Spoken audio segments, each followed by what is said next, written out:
In today's video, I'm going to teach you how to delete a Trello board. Whether you've completed a project or simply need to declutter your workspace, knowing how to delete a Trello board can be a helpful skill to maintain an organized digital environment.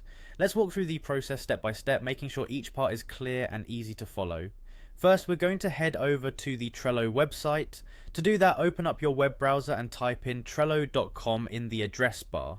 If you're not already logged in, you'll need to click on the login button. You can find it usually in the upper right corner of the page. Enter your login credentials, which will typically be your email and password, to access your Trello account.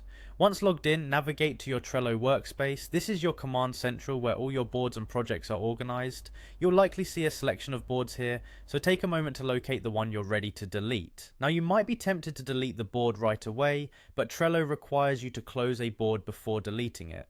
So your next step is to close the board, find the board you wish to remove, open it and click on the menu, which is usually represented by 3 dots or a gear icon. From the menu options, select Close Board.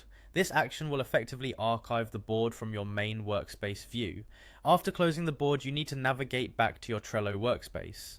From here, look for the option that says View Closed Boards. This option allows you to see any boards that you've archived or closed but have not yet deleted. Click on View Closed Boards and locate the board you intend to permanently remove. With your list of closed boards displayed, find the specific board you wish to delete.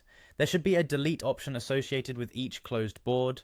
Click on delete to permanently remove the board. Trello will likely prompt you to confirm your choice. Remember, once a board is deleted from Trello, this action cannot be undone, so make sure you are certain before proceeding. And that's it, you have successfully deleted a Trello board. By following these steps, you can keep your Trello workspace organized and free from any unnecessary clutter. Thank you for joining me in learning how to delete a Trello board, and I hope this guide has been helpful. Feel free to check back for more tips and tutorials on keeping your productivity tools in tip-top shape.